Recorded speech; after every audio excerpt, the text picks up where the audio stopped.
Migration and remittances represent a huge potential development tool. If we think of people as individuals, obviously migration implies the possibility of enormous increases in income per capita, increases that at the personal level could not be achieved through a sustained period of growth of many, many, many years. So it allows for potential increases at the personal level, and it allows for potential development impacts at the aggregate level in the sending countries. And still, migration has not been considered as one of the policy tools of development.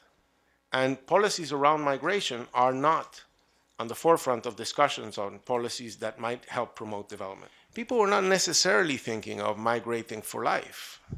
They were thinking of migrating as part of a life cycle, a period in which they might go, sacrifice something in terms of social connections, family connections, and do some savings, and then go back and live with the people that they love and the people that they know in a culture where they understand all the jokes.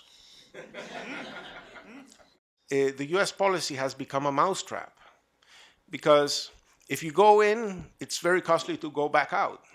Now, we all know, the first feature of the world is not that the world is globalized.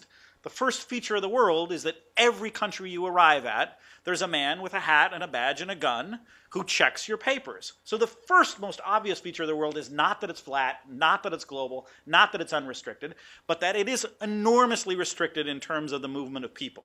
Immigration is a development tool, but if we start with development as people, not place, then the answer to the question, is migration good for development, is just completely trivial. Of course it's good for human well-being, because by being a voluntary choice of human beings, people do it when they're made better off.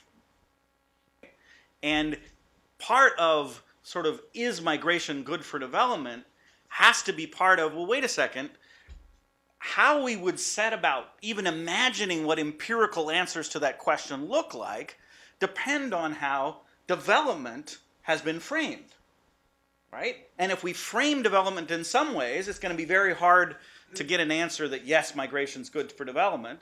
And if we frame development in other ways, it's going to be very hard to get an answer that migration isn't obviously supremely good for development. I would like to comment on the fact that on this side of the border, the debate has been framed as to finding people a road to citizenship. I must say that in all these conversations, citizenship was never top of mind. It was just basic human rights. Well, what could be more integral to the notion of freedom than the freedom to move?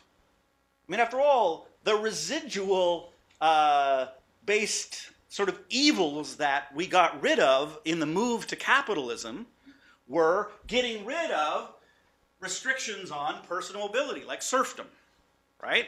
Like slavery, like apartheid, in which people were inextricably tied to a given sort of piece of dirt in order that their freedom was therefore infringed on. So again, take any well-being-based measure of development and think about it as people-based, and migration is fantastically good for it.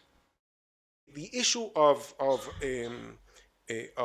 migration can be enriched even in terms of the domestic political debate, in the moral justification for the domestic political debate, with a certain international development perspective.